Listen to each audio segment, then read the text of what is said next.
강혜신의 오늘의 미국. 크리스마스 대혼란이 일어났습니다. 일론 머스크와 트럼프 두 사람이 밀어붙인 예산안이 공화당 의원 38명도 반대해서 무산됐고 오늘 밤 연방정부는 폐쇄될 가능성 높습니다.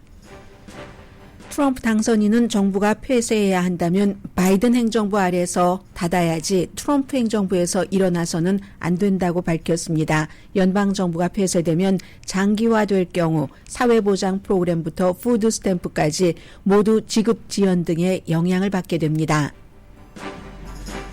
할러데이 시즌입니다. 연방교통부는 정부가 폐쇄되면 공항에서 대기 시간이 길어질 것이라고 경고했습니다. 반면 우편물 배달은 정상적으로 진행됩니다. 연방정부 폐쇄 사태에 대해 민주당이 일론 머스크를 비난하는데 부분적으로는 트럼프 당선인을 화나게 할 목적도 있다고 월스트리트저널이 보도했습니다. 주식시장은 장이 열리기 전에는 하락세였지만 지금 반등세를 이어갑니다. 그러나 3주일 연속 하락세로 주말장을 마감할 가능성도 있습니다. 그런데 제가 이렇게 말씀을 드리는 동안 상당히 높은 지수 상승이 지금 보여지고 있습니다. S&P 500, 나스닥, 다우지수는 지금 엄청나게 지난 열 하루 동안 내려갔었던 것들 회복하고는 있습니다. 그러나 알 수 없습니다. 네, 다우지수가 지금 756포인트 이상 올라가고 있습니다. 트럼프 당선인이 유럽에 대해 새로운 관세 경고를 한 것도 지금 주식시장이 출렁이는 불안 요소입니다. 미국 오일과 가스를 사지 않으면 관세를 물리겠다고 경고했지만 이미 유럽은 미국에서 구입할 수 있는 최대 분량을 구입하고 있다는 게 문제입니다. 조지아주 항소법원이 선거 결과를 뒤집으려고 시도한 혐의로 트럼프 당선인을 수사하던 검사가 이 사건을 수사할 자격이 없다고 판결했습니다. 검사는 주 대법원에 항소했지만 이 케이스도 흐지부지 끝날 수 있습니다. 팍스뉴스에서 트럼프 당선인의 말에 팩트체크를 해온 마지막 저널리스트 닐 카부토도 팍스를 떠납니다. 트럼프 당선인은 카부토의 떠남은 미국을 위해 좋은 뉴스라고 말했습니다. 로스앤젤레스, 시카고, 시애틀 등지에서 스타벅스 바리스타 11,000명이 오늘부터 닷새 동안 파업합니다. 여러분 안녕하십니까? 오늘의 미국 강혜신입니다. 네, 지금 연방 하원 지도부에서 서로 만나서 이 문제가 해결되지 않으면 미국이 연방정부가 오늘 밤 12시 1분부터 폐쇄가 됩니다. 그런데 이게 이제 크리스마스 대혼란이라고 표현을 하는데 사건 사고가 아니라 선출된 정치인 또 선출되지 않은 정치인 그것도 대권이 바뀌는 이 인수 과정에서 새로 들어가는 정부가 지금 만들어낸 이런 혼란이기 때문에 이런 일이 없었고 굉장히 주목이 됩니다. 양당 지도부가 합의를 한 플랜 A라는 3월 14일까지의 임시 예산안을 일론 머스크와 또 일론 머스크에 뒤이어서 트럼프 당선인이 비난을 해서 깨졌습니다. 그리고 어제 이제 새로운 플랜 B를 내놨지만 이번에는 이 플랜 B는 트럼프 당선인이 아주 좋아라 했습니다. 그런데 마가 공화당 정치인조차도 38명 전부 공화당 정치인들이 민주당에 합세를 해서 깨져버렸습니다. 플랜 B가. 일론 머스크는 본인과 이해관계가 있는 안은 지지라고 또 아닌 것은 거짓이라거나 아니면 오해의 소지가 있는 투입 폭탄으로 양당 합의안을 깼습니다. 지금 이제 일론 머스크는 X하고 그리고 돈이 많아서 내 돈 내가 일단 지금 트럼프 대통령 당선인에게 투자하는 거 봤지 선거는 이제 곧 있을 거거든. 내가 예비선거에 공화당 예비선거에도 돈을 후원을 할 수가 있어. 이렇게 이제 그 공화당 정치인들을 압박하고 있습니다. 그리고 트럼프 당선인은 예산안과 전혀 상관이 없는데 채무 상한선을 2년 동안 그냥 동결한다 이렇게 표현을 하잖아요. 그 말이 한마디로 무제한 올릴 수 있도록 해라. 이걸 예산안에 포함시켜라라고 주장을 했습니다. 채무 상한선이라는 게 미국에서 빚을 빌릴 수 있는 능력이죠. 뎁 실링이요. 이걸 이제 그 상한선을 어디까지 한정한다. 지금까지는 올려준다 했는데 이걸 그러는 것도 아무것도 없이 해놓으면은 그냥 필요한 만큼 제약 없이 돈을 가져다 쓴다는 겁니다. 그래서 이 채무 상한선으로 돈을 빌려다가 쓸 수 있는 곳은 아무데나 다 쓰라는 건 아니고요. 사회보장이라든가 메디케어, 군 서비스 비용을 지출하기 위해서 이제 돈을 빌리는 거죠.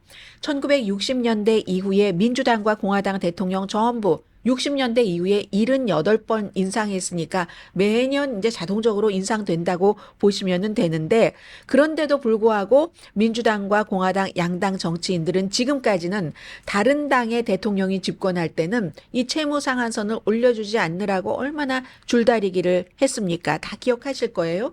그래서 결국은 뭐 여러 가지 문제들이 많았는데, 어쨌든 트럼프 대통령 당선인은 예산안과 채무 상한선 인상은 전혀 별개의 문제인데, 이걸 막판에 예산안에 내가 집권하는 동안 일단은 2년 동안 아무렇게나 액수 제한 없이 돈을 갖다 쓸 수 있도록 해라, 이걸 집어넣었어요.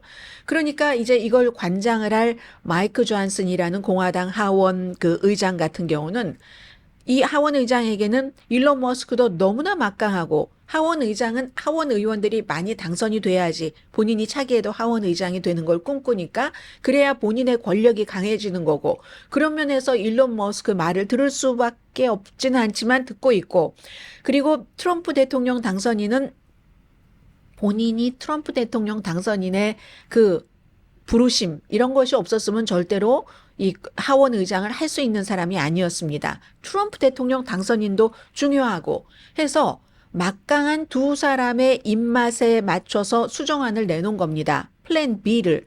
그 수정안이 지금 투표가 어떻게 나왔냐면 찬성이 174인데 반대가 235가 나왔습니다.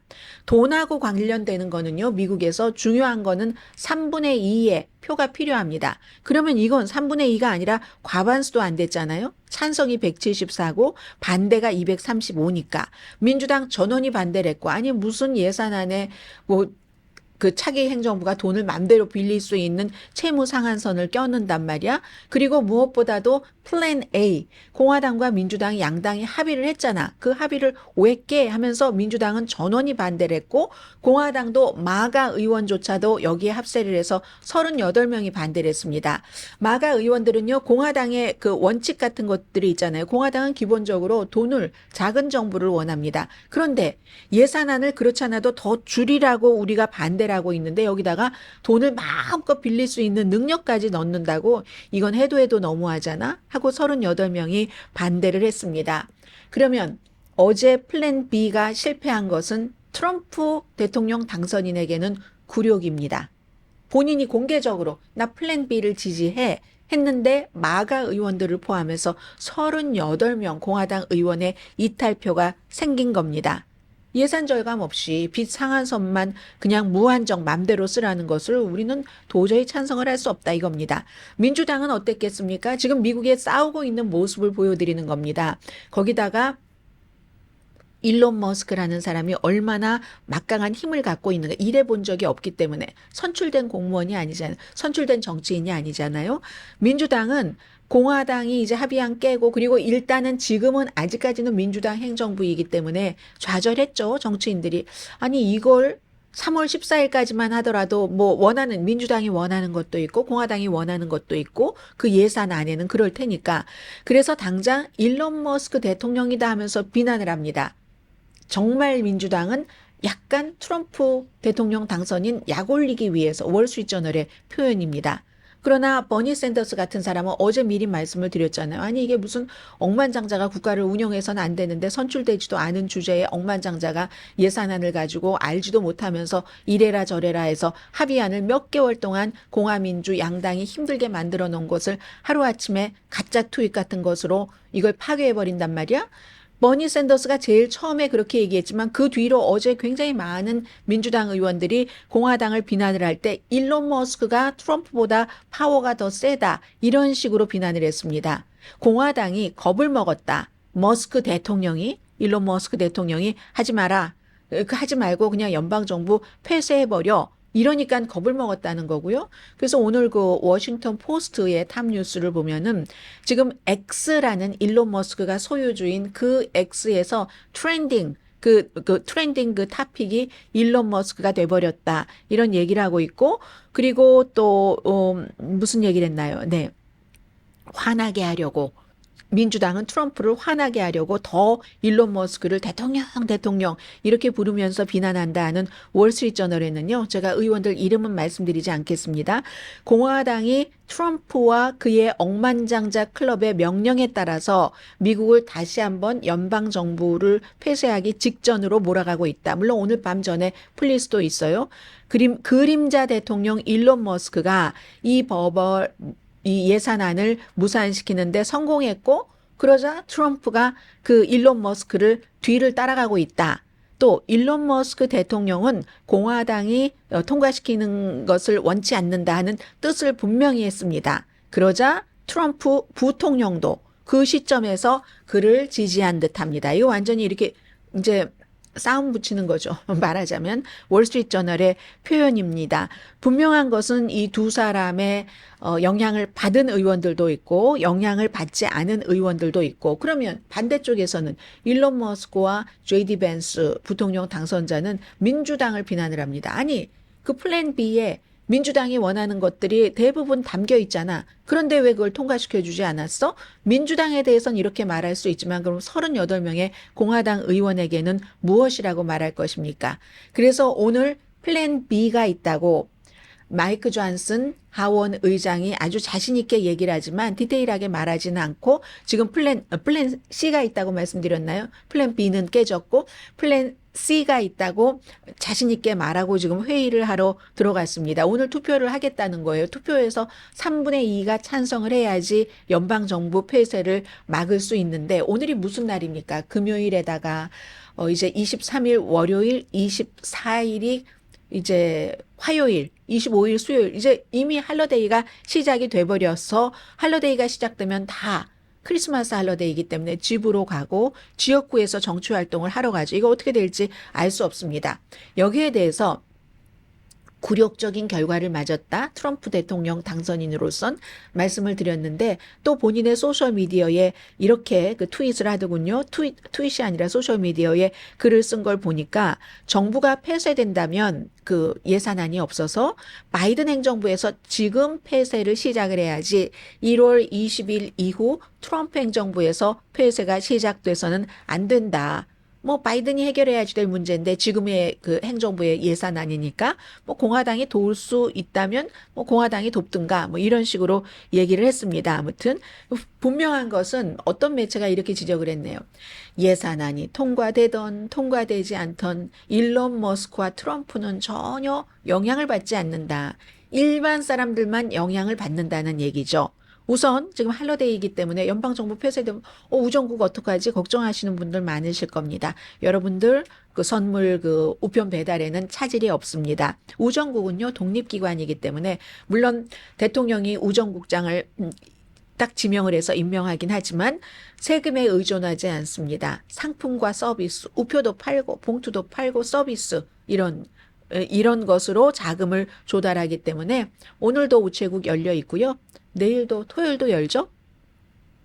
월요일도 열 겁니다. 우편물도 정상적으로 배달되니까 휴일 선물 걱정은 안 하셔도 됩니다.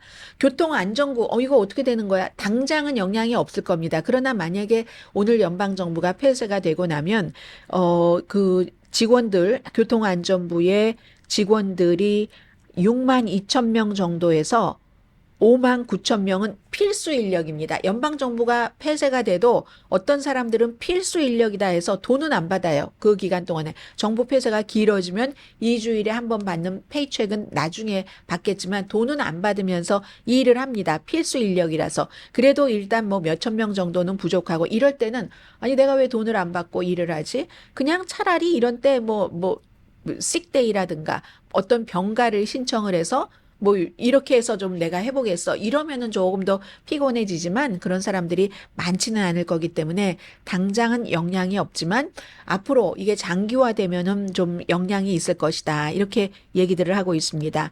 뭐 연휴 기간 동안 1월 2일까지 한 4천만 명 정도 검색대에서 검색하고 뭐 항공을 이용하니까 이래야지 되는데 아무튼 그렇답니다. 전체적으로 교통안전국은 그렇고요. 연방항공국은 또다시 이거보다 더 이제 거대하죠. 많은 것을 담당하는 연방항공국은 연방정부가 폐쇄되면 17,000명 이상의 직원에게는 무급 휴가를 줘야지 됩니다. 뭐 일시 해고라고 부르기도 하고요. 뭐 그럼 뭐 항공교통 관제사 교육이라든가 이런 필수가 아닌 것은 다 중단이 되는 겁니다. 그 밖에도 만약에 연방정부가 내일 문을 닫는다면은 굉장히 많은 그 연방정부 공무원 한인분들도 아마 여기에 속하실 겁니다. 돈 안 받고 일을 하셔야지 된다던가, 그리고 또 뭐가 있을까요?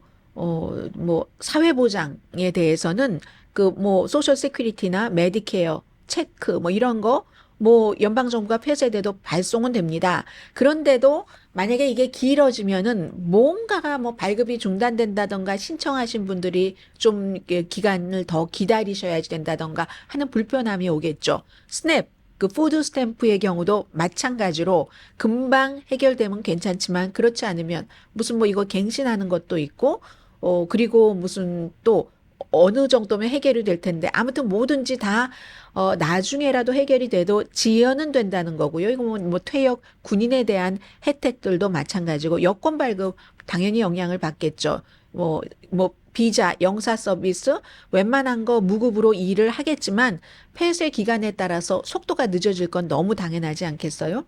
교육과 뭐 학자금 대출에 대해서는 펠 그랜트 그리고 이제 페더럴 어떤 그 페더럴에서 하고 있는 그런 장학금 이런 것은 교육부가 이제 폐쇄 기간 동안에 역시 영향을 받습니다. 길어지면 길어질수록 혼란이 깊어지게 되죠.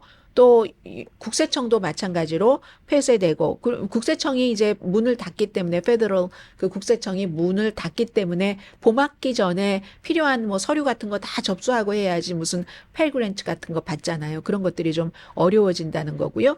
이 내용은 이제 필수는 아니니까 우리가 이제 연방정부가 폐쇄될 때마다 여러분들께 말씀을 드리는데 국립공원, 뭐 스미소니언 박물관, 국립자 붙어있는 내셔널자 붙어있는 그런 곳은 이게 필수적인 것이 아니기 때문에 연방정부가 폐쇄하는 기간 동안에는 문을 닫습니다. 이러한 불편함이 있고요. 이런 불편함도 불편함이지만 물론 오늘 밤 안에 이게 3분의 2의 지지를 받아서 플랜 C가 무엇인지 통과돼서 연방정부 폐쇄가 없을 수도 있지만 새로운 정부가 시작되기 전에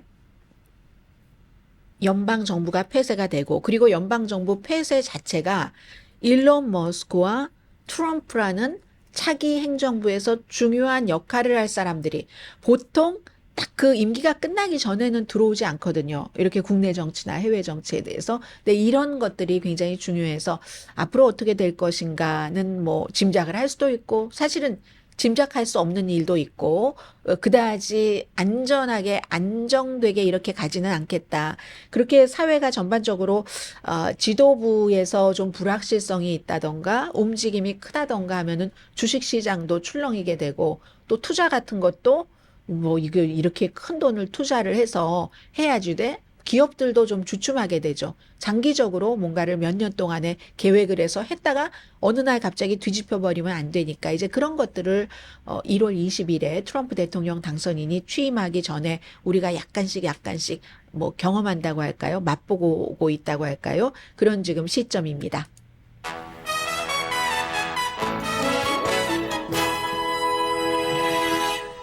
잠시 뒤에는 또 이제 우리가 새로운 대통령을 맞이하게 되니까 그동안 쭉 멕시코, 또 캐나다, 유럽에 대한 관세, 그게 우리는 어떻게 오는가? 한국 것도 신경을 썼고 이제 또 유럽에 대해서 새로운 관세 경고를 했습니다. 잠시 뒤에 전해드립니다. 라디오 서울 방송 오늘의 미국 듣고 계십니다. 네, 연방 그 하원 의원들은 지금 일단 그 공화당 의원들부터 만나서 의논을 하네요. 연방정부가 문을 닫지 않게 하기 위해서 플랜 C를 어떻게 가져가서 이제 찬성표를 받아내느냐 이런 건데요. 트럼프 당선인이 유럽에 대해서도 이제 새로운 관세 경고를 했습니다. 이렇게 말했습니다. 유럽인들이 미국의 오일과 미국의 가스를 사서 이제 미국이 지금 무역 적자가 있으니까 이 엄청난 미국의 무역 적자를 미국 물건을 사감으로써 물건은 아니네요. 오일과 가스를 사가면서 메워야지 된다. 그렇지 않으면 관세를 부과하겠다. 느낌표를 3개나 찍었습니다. 원래 그 유럽 연합 그 집행위원장이 관세 부과 같은 것을 피하기 위해서 뭐 유럽이 미국산 연료를 뭐 더 많이 사는 것도 고려할 수 있다. 이렇게 얘기를 한 적도 있어요. 그런데 이게 불가능하다고 로이터 통신이 계산을 해주거든요. 왜냐하면 지금 유럽에서 이미 맥시멈으로 미국에서 살 수 있는 가스요. 유럽연합에서 가스를 수입할 때 그 100% 가운데서 47%를 미국에서 수입한답니다. 그리고 역시 그 오일 수입도 2024년 올해 1분기 17%를 미국에서 샀답니다. 미국이 더 많이 생산해서 하지 않으면 뭐 유럽에 더 이상 팔 것도 없대요. 이미 다 계약을 해놓고 할당해서 파니까. 아니면 아시아에 팔기로 한 것을 유럽으로 돌린다던가. 그럼 아시아는 어떻게 됩니까? 그래서 이게 사실은 방안이 할 수 있는 그런 일이 아니다 하는 것을 로이터 통신이 이제 지금 얘기를 하고 있고요. 그리고 미국이 유럽연합과는 무역 적자는 2023년도에 그다지 많지가 않아요, 보니까. 그리고 뭐 흑자인 것도 있고 그 분야별로 조금 다르기는 하지만 그런데 이제 트럼프 그 대통령 당선인이 미리 이제 내가 이제 뭐든지 할 것을 거래에 대해서 할 것을 하니까 알아서 이제 해라 하는 그런 그 신호로 받아들일 수 있는데 그래서 유럽에서 이런 얘기를 한답니다. 이거 완전히 그 라이온스 쉐어다. 우리가 지금 최대한 더 다 하고 있기 때문에 미국이 생산량을 더 늘리던가. 근데 물론 이럴 수는 있어요.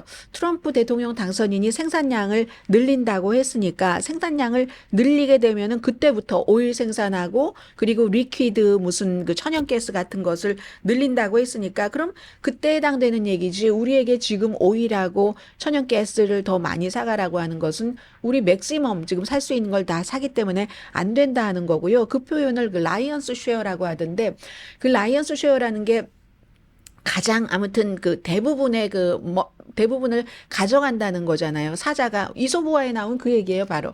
사자가 이제 다른 동물들과 막 사냥을 했어요. 사냥을 해서 잡았죠. 잡았으니까 먹잇감을 쉐어를 해야지 됩니다. 근데 사자가 다른 동물에게 하는 말이 내가 동물의 왕국의 왕이니까 이걸 가져야지 되고 그리고 내가 여기서 가장 강하니까 스트롱하니까 또 내가 이걸 또 가져야지 되고 그리고 내가 가장 열심히 잘 싸웠잖아. 그러니까 내가 가져야지 돼. 다 가져간다는 얘기잖아요. 그래서 이제 거기서 이제 대부분의 것을 다 그냥 한다는 뜻에서 라이언스 쉐어라고 얘기를 하는데 그 라이언스 쉐어를 이미 우리는 다 하고 있는데 뭘 더 하느냐. 이래서 이제 이것도 이제 길어지면 지금까지는 트럼프 대통령 당선인을 무서워서 알아서 기고 지금 일론 머스크도 그럼 내가 당신들 선거할 때 내 말대로 안 하면 돈 안 줄 거야. 뭐 이런 식으로 얘기를 하잖아요. 분명하게.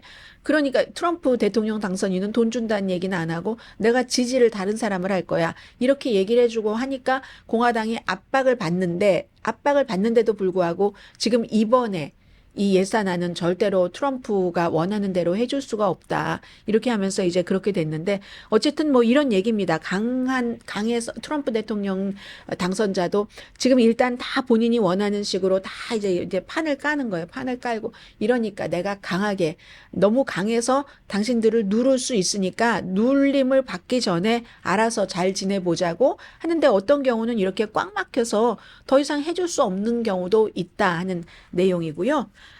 자, 그리고 이제 또 다른 이 트럼프 대통령 당선인에게 좋은 그림이 지금 쫙 펼쳐지고 있습니다.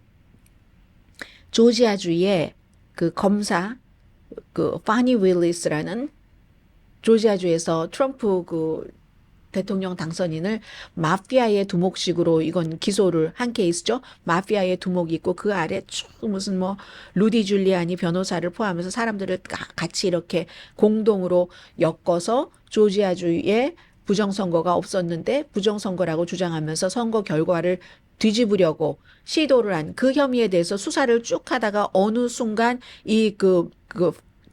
파니 월리스가 여자 검사고요. 그리고는 이제 다른 그 남자 하이어한 그 아랫사람 검사와 남녀 관계였다 해서 이게 지금 소송에 들어가서 문제가 많았었어. 그동안 하급 법원에서는 그래? 그러면 이 일을 그 두 사람이 남녀 관계니까 그리고 이제 그 파니 월러스는 트럼프를 기소한 사람이니까 아무래도 이게 공정하게 될 것 같지 않아 하니까 그 남자 검사가 한 사람이 떠나면 된다 했을 때 한 사람을 딱 누구라고 지적하진 않았어요. 남자 검사가 떠났죠. 그렇게 해서 이 일을 이제 진행을 하고 있는데 이게 저 트럼프 변호인 측에서 또 소송을 해서 결국은 항소법원의 판사는 아니다. 파니 월러스가 그 남녀 관계에 있었던 검사만 다른 쪽으로 여기서 내보냈다고 이게 공정하게 될 것 같지 않아. 이미 자격이 없어. 하고 하급 법원의 판결을 뒤집었습니다. 너 여기서 손 떼. 하고 뒤집었죠. 손떼, 근데 이제 손떼하고 뒤집은 그 판결은 공화당이 임명한 그 판사들이 그렇게 했고, 여기에 대해서 또 반대한, 공화당의 임명을 받지 않은 또 다른 판사는 반대를 하기도 했어요. 이게 실질적인 이해상충이 없는데 왜 그냥 하던 사람이 해야지라고 했지만 어쨌든 그랬습니다. 그리고 이 파니 월러스라는 검사가 가만히 물러날 검사도 아니에요. 굉장히 강합니다. 그래서 이걸 주의 대법원에 다시 이제 항소를 했는데 만약에 주의 대법원에서도 당신 자격 없어 이렇게 얘기를 하면은 트럼프 측에서는 완전히 이걸 없애버리고 싶어 합니다. 연방 기소는 지금 다 연방 대법원에서 대통령이었었을 때 했던 일이 뭐 면책 사유가 돼. 심지어 무슨 뭐 그 해석대로라면은 정치적인 적을 암살시켜도 대통령은 그 면책 사유가 있어. 이렇게 판결이 나왔기 때문에 다른 건 다 없어졌잖아요. 연방은 지금 기밀 서류 가져간 것에 대해서도 1월 6일 의사당 사건에 대해서도 그런데 지금 남아있는 게 조지아의 주의 케이스인데 이것도 만약에 조지아 주의 대법원에서도 당신 자격이 없어 이렇게 하면은 끝나느냐? 그렇지는 아직은 않습니다.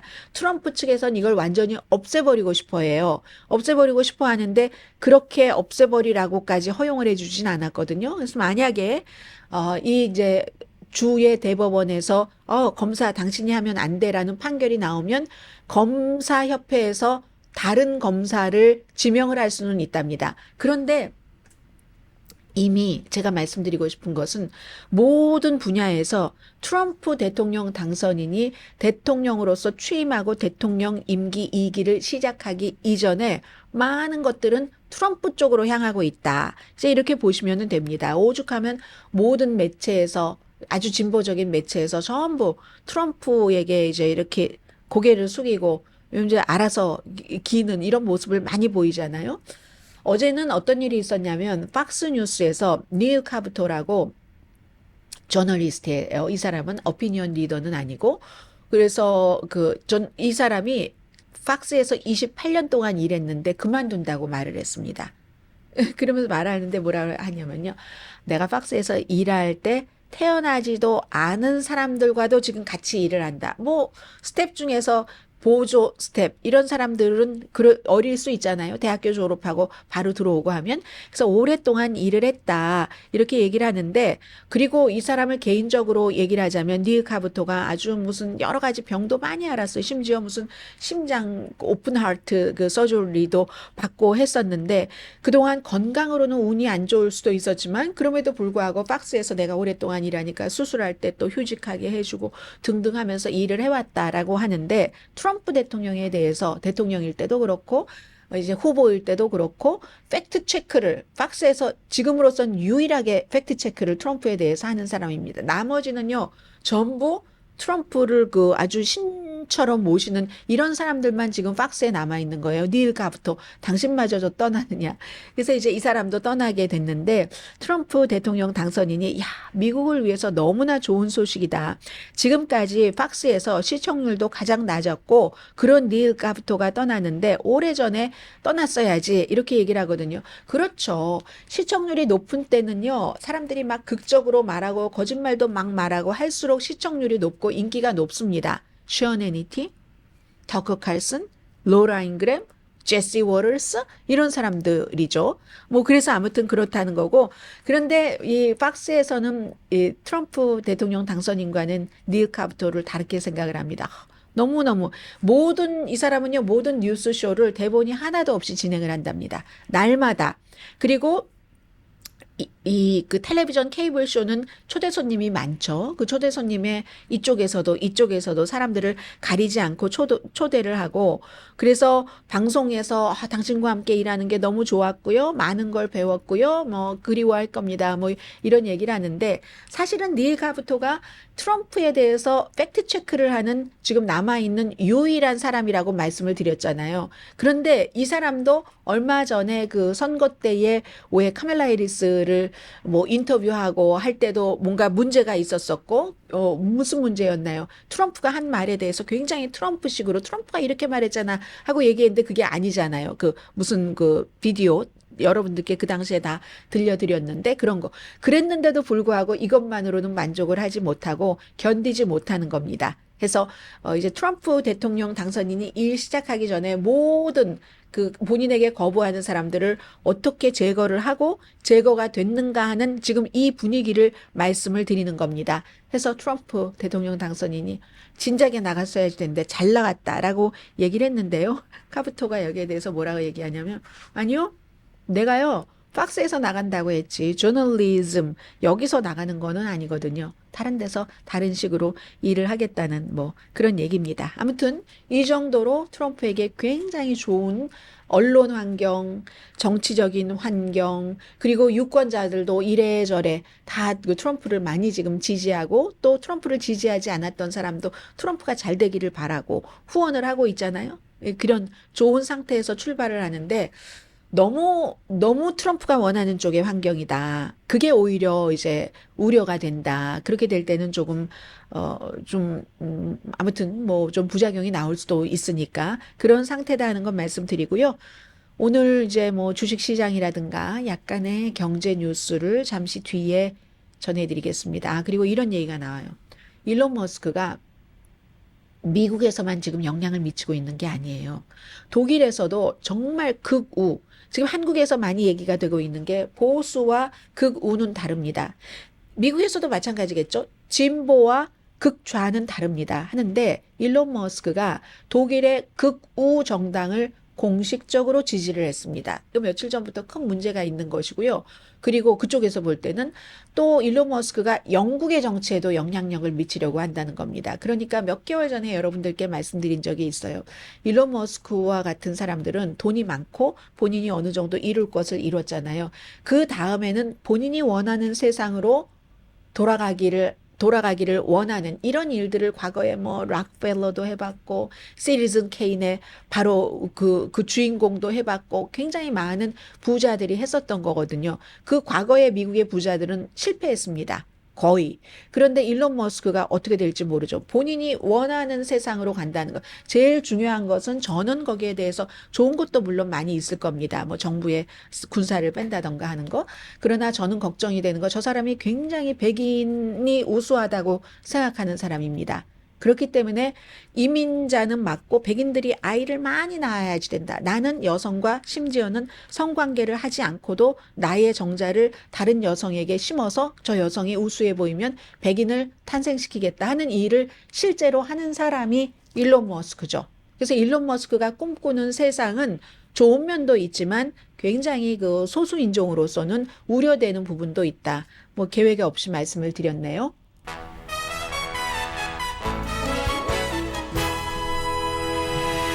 라디오 서울 방송 오늘의 미국 듣고 계십니다. 오늘 주식시장 마이너스로 마감할 것 같진 않은데요. 워낙에 최근에 뭐 잃어버린 폭도 많지만 상승폭이 큽니다. 다우지수 여전히 814.37포인트, 한 거의 2% 가까이 오르고요. 나스닥 360 굉장히 많죠. S&P 500 106.77포인트 오릅니다. 나스닥에서요, 요즘 제일 많이 오르는 그 종목 중에 하나가 레딧입니다. 사람들이 막 의견 내고 하는 그 심볼이 그 RDDT 3월 달에 상장했는데 지금 272%가 올랐습니다. 오늘도 뭐 한 5.26% 지금 오르고 있네요. 주식시장 아무튼 그 반등 했고요. 이게 연방정부 폐쇄 가능성도 그렇고 앞서 말씀드린 유럽에 대해서도 또 트럼프 대통령 당선인이 관세를 물게 할 수도 있다 하는 얘기. 이게 또 이제 불안해지니까요.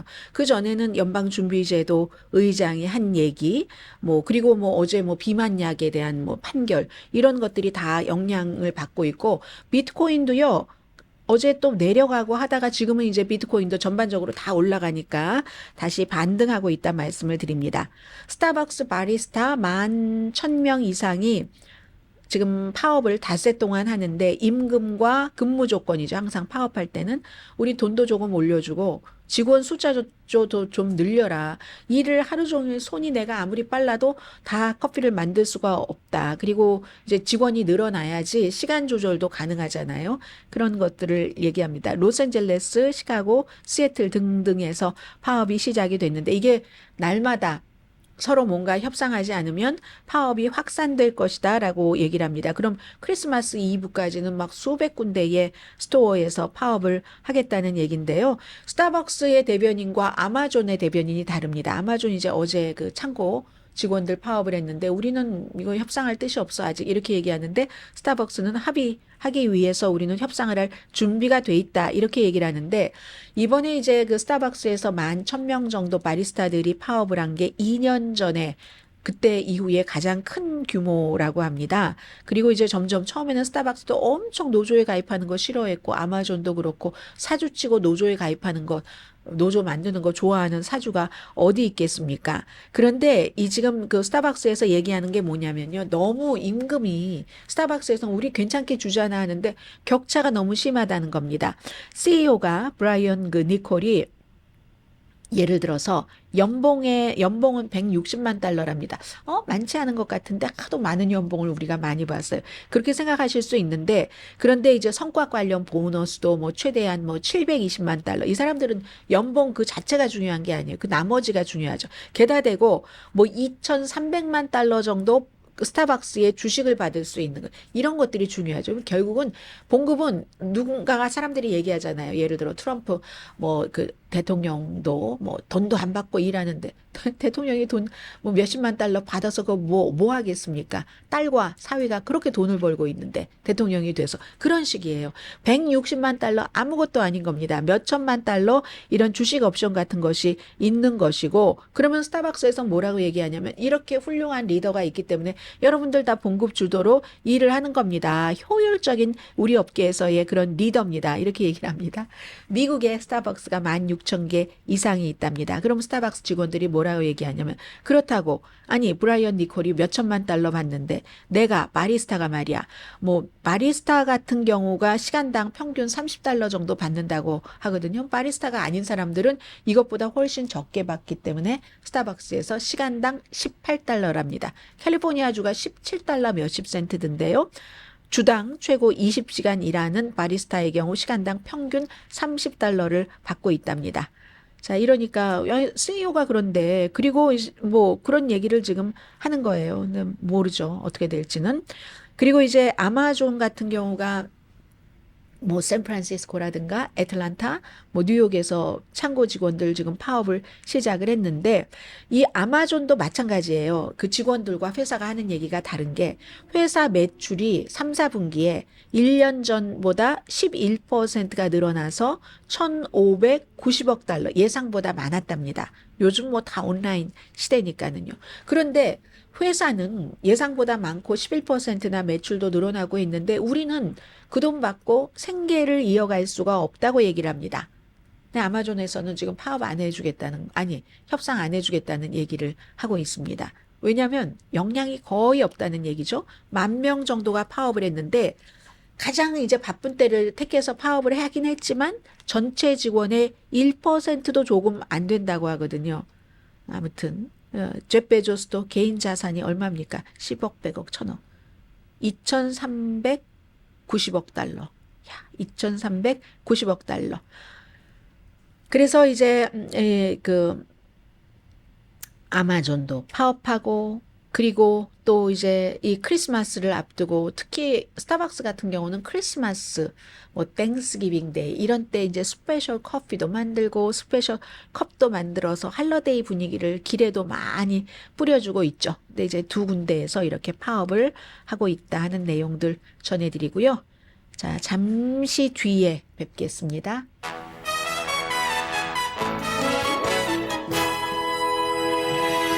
라디오 서울 방송 오늘의 미국 듣고 계십니다. 일론 머스크가 그 독일의 극우 반이민 정당을 공식적으로 지지한 게 지금 세계적인 탑 뉴스가 되고 있네요. 독일의 반이민이라고 말씀드렸습니다. 극우 반이민 Alternative for Germany에서 AFD 약자로 쓴 이 당을 이제 오늘 본인의 소셜 미디어 X에서 지지를 했습니다.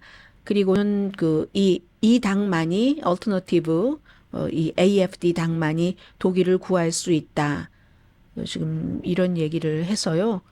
야, 올해 그 지방선거, 로컬 선거에서 지난번에 여러분들께 말씀을 드렸는데요. 독일에서 극우 정당으로는 처음으로 이제 그쪽 좀 작은 선거에서는 이겼다는 내용이 나왔는데 2월 달에 독일이 총선을 치르잖아요. 그럼 지금 미국에서 이렇게 딱 말뚝을 박았고 일론 머스크가 또 독일, 영국,